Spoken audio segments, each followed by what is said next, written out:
I never thought I'd be the person sitting in a quiet house, staring at a black dress and wondering if I was actually the villain in my own family's story for cutting them off forever.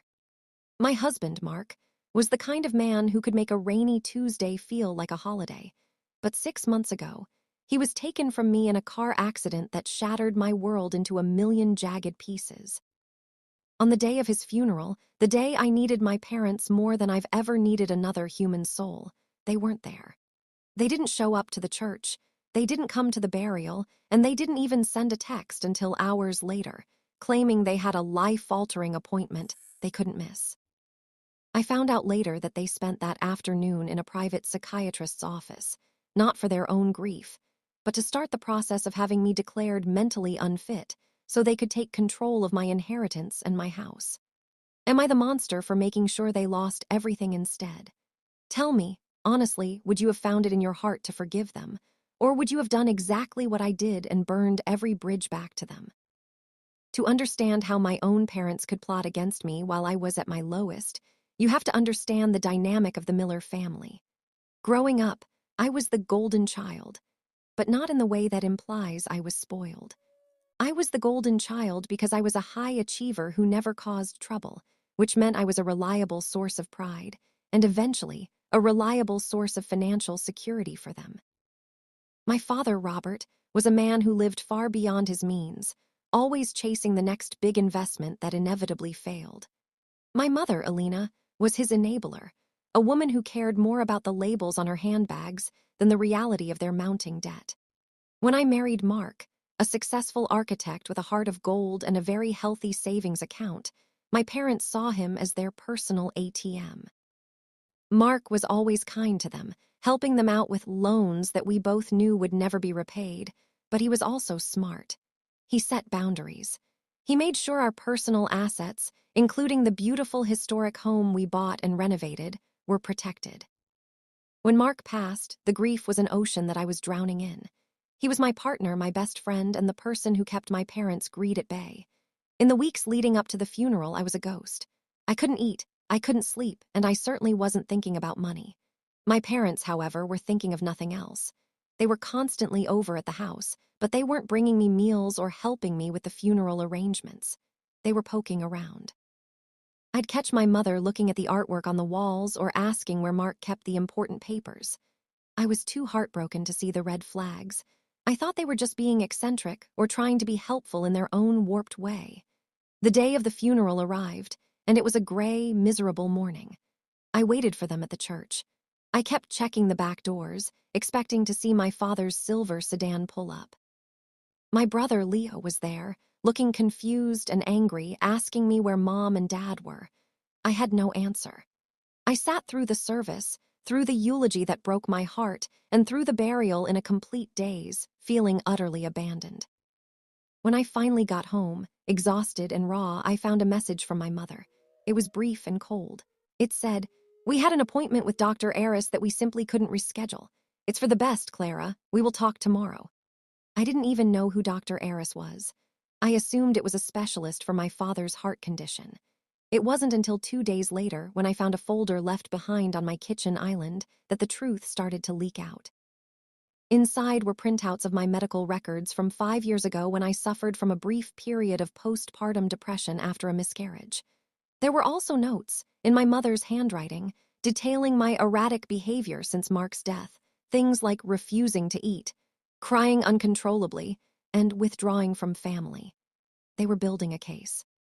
They weren't at the funeral because they were meeting with a psychiatrist to discuss how to initiate an involuntary hold and eventually a conservatorship over me. They wanted to prove that Mark's death had caused me a psychotic break, so they could move into my house and manage the life insurance payout. So that's the situation I was in. While I was burying my husband, my own parents were in a doctor's office trying to find a way to legally strip me of my autonomy and my home because they were broke and greedy. I was standing in my kitchen, holding proof that my family was hunting me like prey. Before I tell you how I turned the tables on them and the secret I uncovered that destroyed their plan, I want you to pause. Stop right here and comment below. If you found out your parents skipped your spouse's funeral to plot a way to take your inheritance, what would your first move be? Would you confront them immediately, or would you play it cool and plan your move in silence? I really want to know what you would have done in my shoes. I decided to play it cool. My heart was screaming, but my brain went into survival mode. I called my lawyer, a close friend of Mark's named Sarah, and showed her everything. Sarah was horrified. She told me that while it's difficult to prove someone is mentally unfit, my parents were clearly laying the groundwork for a nasty legal battle. But then I remembered something. Mark was a meticulous record keeper. He had a safe in his office that my parents hadn't been able to crack. I opened it and found a digital recorder. Mark had started recording his phone calls a year ago after my father threatened him over a loan request that Mark denied. On those recordings was my father, clear as day, saying, "If you don't give us the money, I'll make sure Clara thinks you're cheating. I'll ruin your marriage and then I'll take her for everything she's worth once she leaves you." It was extortion, pure and simple. But there was more. I went through their recent mail, which they had been redirecting to my house for some reason, and found a notice of foreclosure on their own home. They were weeks away from being homeless. That's why they were so desperate. They weren't just greedy, they were drowning, and they decided to use my husband's death as their life raft. I invited them over for dinner a week after the funeral. They walked in with fake smiles, acting like nothing had happened, though they did offer a weak apology about the doctor's appointment. My mother even had the audacity to say, "Clara, dear, you look so frail. We've been talking, and we think it might be best if we moved in here to take care of you. You clearly can't handle the bills and the upkeep in your state." I let her finish.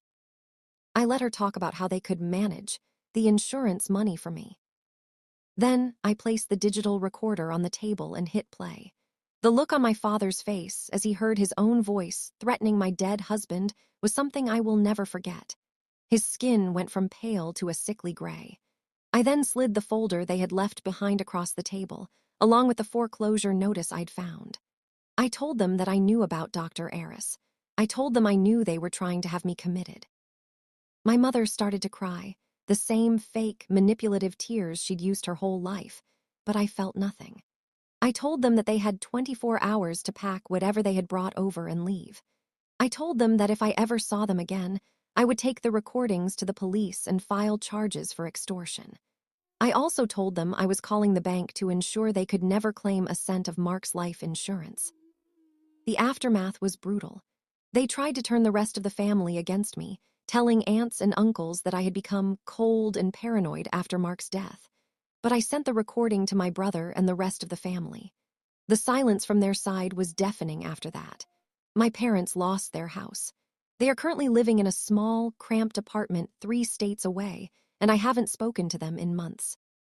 They sent a letter recently, begging for forgiveness and claiming they only did it because they were desperate. But a parent's desperation should never involve destroying their child.